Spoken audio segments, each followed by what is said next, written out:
اعوذ باللہ من الشیطان الرجیم بسم اللہ الرحمن الرحیم وہو الذی، وہی وہ ذات ہے، یقبل التوبۃ، جو قبول کرتا ہے توبہ کو، عن عبادہ، اپنے بندوں کی طرف سے، وَيَعْفُو عَنِ السَّيِّئَاتِ، اور درگزر کرتا ہے گناہوں سے، وَيَعْلَمُ مَا تَفْعَلُونَ، اور وہ جانتا ہے جو تم کرتے ہو۔ تو اللہ تعالیٰ نے اپنی رحمت کو بیان کیا ہے، اپنی صفت رحیمی کو بیان کیا ہے کہ وہی وہ ذات ہے جو اپنے بندوں کی طرف سے توبہ کو قبول کرتے ہیں۔ تو لہٰذا کسی بندے کو بھی اللہ کی رحمت سے مایوس نہیں ہونا چاہیے۔ آدمی نے جب سرکشی اس کی ہے، نافرمانی اس کی ہے، تو توبہ بھی اسی نے قبول کرنی ہے۔ اور اگر کوئی شخص توبہ کرتا ہے، رجوع کرتا ہے، تو اللہ کی طرف سے اس کو کبھی انکار نہیں ہوتا، کبھی انکار نہیں ہوتا۔ ہاں، دو صورتیں ہیں، جو دونوں صورتیں رسول اللہ صلی اللہ علیہ وسلم نے بیان فرمائی ہے۔ پہلی صورت یہ ہے کہ جب آدمی پر موت کا غرغرہ طاری ہو جائے، وہ اپنی موت کو دیکھ لے کہ اب میری موت یقینی ہے، موت کا وقت ہے، آ گیا ہے، اس وقت اس کی توبہ قبول نہیں ہوتی۔ اور دوسری صورت یہ ہے کہ حتیٰ تطلع الشمس من مغربها، مغرب سے سورج طلوع ہو جائے، اس کے بعد توبہ کا دروازہ بند ہے۔ یہ دو موقع ہیں کہ جب توبہ کا دروازہ بند ہو جاتا ہے۔ اس کے علاوہ دن ہو، رات ہو، سفر ہو، حضر ہو، اکیلا ہو، مجلس میں ہو، کسی کیفیت میں، کسی صورت میں ہو، وَهُوَ الَّذِي يَقْبَلُ التَّوْبَةَ عَنْ عِبَادِهِ، وہ اپنے بندوں کی طرف سے توبہ کو قبول کرتا ہے۔ روایات میں بڑے بڑے مجرموں کا ذکر ہے، بڑے بڑے قاتلوں کا ذکر ہے، بڑے بڑے ڈاکوؤں کا ذکر ہے، بڑے بڑے زناکاروں کا ذکر ہے۔ اللہ تعالیٰ نے ان کی توبہ کو قبول کیا ہے۔ تو وَهُوَ الَّذِي يَقْبَلُ التَّوْبَةَ عَنْ عِبَادِهِ، وہی وہ ذات ہے کہ جو اپنے بندوں سے توبہ کو قبول کرتے ہیں۔ پھر آگے ارشاد فرمایا وَيَعْفُو عَنِ السَّيِّئَاتِ، اور گناہوں سے درگزر کرتے ہیں، نافرمانیوں سے درگزر کرتے ہیں، گرفت نہیں کرتے، پکڑ نہیں کرتے، معاف کر دیتے ہیں۔ وَيَعْلَمُ مَا تَفْعَلُونَ، اور وہ جانتا ہے سب کچھ جو جو کام تم کرتے ہو۔ یعنی اب یہ توبہ ہے، اب یہ توبہ اس نے کس اخلاص کے ساتھ کی ہے، کس دل کی گہرائی کے ساتھ کی ہے، کس شرمندگی کے ساتھ، کس ندامت کے ساتھ اس نے یہ توبہ کی ہے، وہ سب کو جانتا ہے۔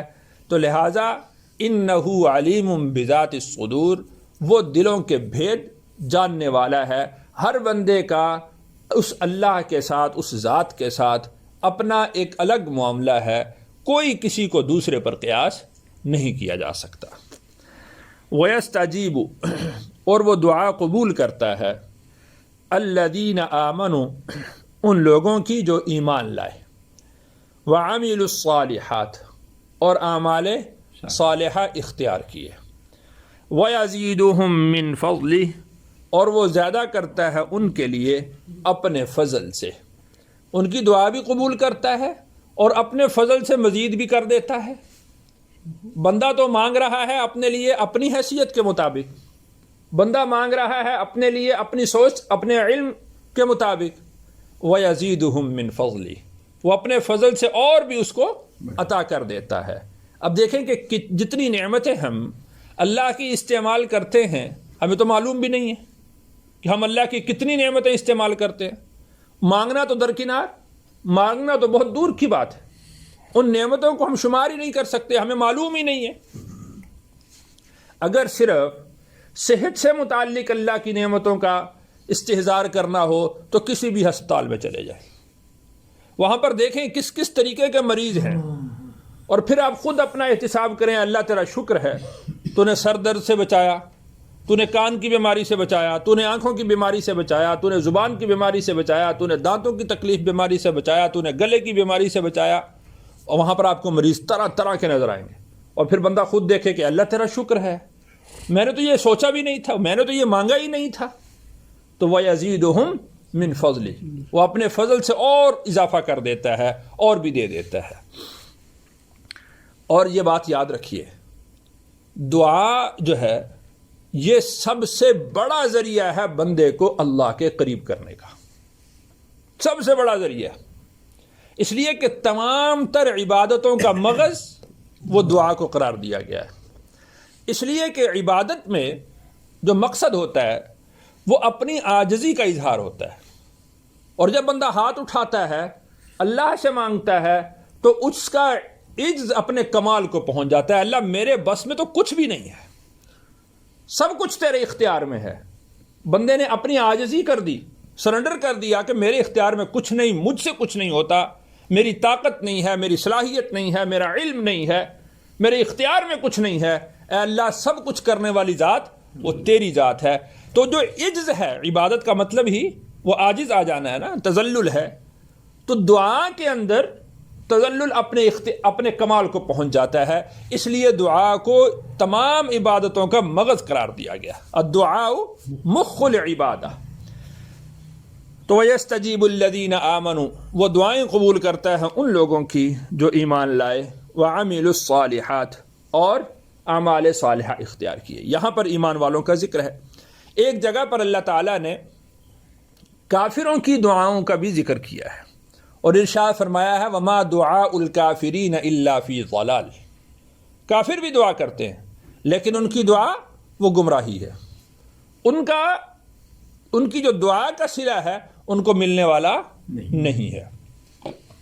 بلکہ ایک جگہ پر تو اللہ تعالیٰ نے اس طرح بطور مثال کے بھی بیان فرمایا کہ جو کافر ہیں وہ جب دعا کرتے ہیں تو اس کی مثال ایسے ہی ہے جیسا کہ ایک شخص پانی کے کنارے پر کھڑا ہو کر ہاتھ اٹھا لے اور پانی سے کہے کہ آجا میرے منہ میں آجا، پانی کو کہے کہ آجا میرے منہ میں آجا، جس طرح اس کا یہ پکارنا بے سود ہے، بے فائدہ ہے، اسی طریقے سے کافروں کی دعا بے سود ہے، بے فائدہ ہے۔ ایمان والوں کی دعا کبھی بھی بے سود اور بے فائدہ نہیں ہوتی، رائے گاہ نہیں جاتی، قبول ہو جائے تو قبول ہو جائے، نہ قبول ہو تو اس کی دعا کا اجر اس کو مل جائے گا۔ تو یہ بھی قبولیت کی ایک علامت ہے کہ اللہ تعالیٰ کی طرف سے اس کو اجر مل گیا، لیکن یہ ملتا ان کو ہے کہ جو صبر کرنے والے ہوں، جو جلدی طلب کرنے والے ہوں، ان کو اس کا اجر نہیں ملتا۔ والکافرون، اور کافر، لہم عذاب شدید، ان کے لیے دردناک عذاب ہے۔ ایمان والوں کے لیے اللہ کا فضل ہے وَيَزِيدُهُم مِّن فَضْلِهِ، اور کافروں کے لیے دردناک عذاب ہے۔ وَلَوْ بَسَطَ اللَّهُ الرِّزْقَ، ولو، اور اگر، بسط اللہ، پھیلا دیں اللہ، الرزق، رزق کو، لعبادہ، اپنے بندوں کے لیے، لبغوا، تو وہ سرکشی کریں، فی الارض، زمین میں، ولکن ینزل، اور لیکن وہ نازل کرتا ہے، بقدر ما یشاء، ایک اندازے کے مطابق جو وہ چاہتا ہے، انہ، بے شک وہ، بعبادہ، اپنے بندوں سے، خبیر بصیر، خبردار ہے، دیکھنے والا ہے۔ اگر اللہ چاہیں، زمین اور آسمان کے خزانے کس کے پاس ہیں؟ اللہ کے پاس ہیں۔ اگر اللہ چاہیں تو ہر شخص کو غنی کر دیں، اللہ چاہیں تو ہر شخص کو مالدار کر دیں، اگر اللہ چاہیں تو زمین اور آسمان کی ساری برکتیں کھول دیں اور ہر شخص غنی ہو، ہر شخص مالدار ہو، کسی کو کسی دوسرے کی احتیاجی اور محتاجی نہ رہے، لیکن اللہ تعالیٰ کی حکمت اس بات کی مقتضی نہیں ہے، اس لیے کہ اللہ جانتے ہیں ہر شخص کے اگلے اور پچھلے سارے احوال کو، اللہ جانتے ہیں، اللہ جانتے ہیں کہ اگر اس شخص کو میں نے زیادہ مال دیا تو یہ کیا کرے گا؟ سرکشی کرے گا، یہ فرعونیت پر آ جائے گا، یہ اللہ کی عطا کردہ اس رزق کی ناقدری کرے گا، تو اس لیے اللہ تعالیٰ وَلَٰكِن يُنَزِّلُ بِقَدَرٍ مَّا يَشَاءُ ایک اندازے کے مطابق نازل کرتے ہیں۔ ہر شخص کو جو رزق دیا جاتا ہے وہ اس کو اس کے جو اللہ تعالیٰ نے اندازہ مقرر کیا ہے کہ اس شخص کی ساری روزی یہی ہے، اس کو اللہ تعالیٰ ویسی ہی روزی عطا کرتے ہیں۔ اس کی یعنی جو مقدر میں رزق لکھ دیا گیا ہے اس مقدر سے بڑھ کر اللہ تعالیٰ اس کو رزق نہیں دیتے۔ قرآن مجید میں اللہ تعالیٰ نے بندوں کو جتنا رزق کے بارے میں تسلی دی ہے اتنا کسی اور معاملے میں اللہ نے تسلی نہیں دی، اور آدمی سب سے زیادہ پریشان ہی رزق کے لیے ہوتا ہے۔ اللہ نے سب سے زیادہ تسلی بھی رزق کے بارے میں دی ہے، اور آدمی سب سے زیادہ پریشان بھی رزق کے بارے میں ہوتا ہے۔ رسول اکرم صلی اللہ علیہ وسلم ارشاد فرماتے ہیں کہ لو انکم توکلون علی اللہ حق توکلہ لرزقکم کما یرزق الطیور، اگر تم اللہ پر اس طرح توکل کرو جس طرح کا توکل کرنے کا حق ہے تو اللہ تمہیں اس طرح روزی دے جس طرح پرندوں کو روزی دیتے ہیں۔ پھر آگے رسول اللہ صلی اللہ علیہ وسلم نے ارشاد فرمایا کہ صبح کے وقت میں وہ خالی پوٹوں کے ساتھ نکلتے ہیں اور شام کو بھرے ہوئے پوٹوں کے ساتھ واپس آتے ہیں۔ تو اللہ تعالیٰ پر بھروسہ کرنا چاہیے، توکل کرنا چاہیے۔ اسی لیے جتنے بھی ناجائز امور ہیں ان تمام کو حرام قرار دے دیا گیا ہے، ان تمام کو منع کر دیا گیا ہے کہ آدمی ہرس کے اندر وہ حلال اور حرام کی تمیز نہ بھول جائے۔ جو اس کے لیے مقدر کیا گیا ہے وہ حلال دائرے میں رہتے ہوئے اپنی وہ روزی تلاش کرے۔ اگر اس کو روزی جتنی اس کے لیے مقدر ہے اللہ تعالیٰ اس کو اس کی روزی اتنی عطا کر دیتے۔ تو اللہ ارشاد فرماتے ہیں کہ وَلَوْ بَسَطَ اللَّهُ الرِّزْقَ لِعِبَادِهِ، اگر اللہ تعالیٰ رزق کو اپنے بندوں کے لیے پھیلا دے لَبَغَوْا فِي الْأَرْضِ، تو یہ زمین میں سرکشی کرنے لگے، ایک دوسرے کو قتل کرنے لگے۔ وَلَٰكِن يُنَزِّلُ بِقَدَرٍ مَّا يَشَاءُ، لیکن وہ اللہ نازل کرتے ہیں ایک اندازے کے مطابق جو اس نے چاہا ہے، جو اس نے مقدر کر دیا ہے۔ إِنَّهُ بِعِبَادِهِ خَبِيرٌ بَصِيرٌ، وہ اپنے بندوں سے باخبر ہے اور ان کو دیکھ رہا ہے۔ اللہ کو معلوم ہے کہ کس کو کتنی روزی عطا کرنی ہے، اس کو کم روزی دی تو تب یہ شکر میں رہے گا، اس کو اگر زیادہ روزی دی تب یہ شکر میں رہے گا۔ اللہ کے ایسے ایسے بندے بھی ہیں کہ جن کو اللہ نے خوب وافر مال عطا کیا ہے اور وہ محض اللہ کی رضا کے لیے ہر خیر کے کام میں اس کو خرچ کرتے ہیں اور اس میں ان کی سرکشی نہیں ہوتی، اطاعت اور فرما برداری میں آتے۔ تو اللہ تعالیٰ اپنے بندوں سے باخبر ہے۔ وَهُوَ الَّذِي، تو اس بات پر یقین دلانے کے لیے اگلی آیت اللہ نے نازل فرمائی کہ ہر چیز کا اختیار اس کے پاس ہے۔ وَهُوَ الَّذِي، وہی وہ ذات ہے، يُنَزِّلُ الْغَيْثَ، جو نازل کرتا ہے بارش کو، من بعد، بعد اس کے، ما قنطوا، جو وہ نا امید ہو جاتے ہیں۔ نا امیدی کے بعد اللہ بارش کو نازل کر دیتے ہیں، نا امیدی کو امید میں بدل دیتے ہیں۔ وَيَنْشُرُ رَحْمَتَهُ، اور اپنی رحمت کو پھیلا دیتے ہیں۔ وَهُوَ الْوَلِيُّ الْحَمِيدُ، وہی ولی ہیں، وہی تعریفوں والے ہیں، وہی کارساز ہیں۔ یعنی اللہ تعالیٰ کے اختیار میں ہے کہ کس وقت زمین نے غلہ اگلنا ہے، اللہ کے اختیار میں ہے کہ کب آسمان سے بارش نکلنی ہے۔ تو جس طرح ایک انسان وہ اپنے کھیتی میں ہل چلانے کے بعد، بیج ڈالنے کے بعد جب وہ بارش کا انتظار کر رہا ہوتا ہے اور پھر وہ دعائیں کر رہا ہوتا ہے، دیکھ رہا ہوتا ہے آج بھی بارش نہیں ہوئی، کل بھی بارش نہیں ہوئی، پرسوں بھی بارش نہیں ہوئی، چوتھے دن بھی بارش نہیں ہوئی، تو وہ نا امید ہو جاتا ہے کہ اب میرا بیج ضائع ہو گیا، بیج مر گیا، اب وہ بیج دوبارہ برابر ہونے والا نہیں ہے۔ وَهُوَ الَّذِي يُنَزِّلُ الْغَيْثَ، کہ اچانک وہ ذات بارش کو نازل کر دیتی ہے، تو اللہ تعالیٰ اس کی نا امیدی کو دوبارہ امید میں بدل دیتے ہیں۔ وہ شخص جو یہ دیکھ رہا تھا کہ مجھے اور غلہ اور فصل تو کیا حاصل ہونی تھی، میرا جو اپنا بیج تھا وہ بھی ضائع ہو گیا، اب یہ اس نا امیدی میں تھا، لیکن اللہ تعالیٰ بارش کو نازل کرنے کے بعد اس ایک ایک بیج سے 7 سٹے نکال کر ہر ایک ایک سٹے کے اندر 100 دانہ ڈال کر اس کو لوٹا دیتے ہیں۔ وَهُوَ الَّذِي يُنَزِّلُ الْغَيْثَ من بعد ما قنطوا وینشر رحمتہ، اپنی رحمت کو وہ پھیلا دیتے ہیں۔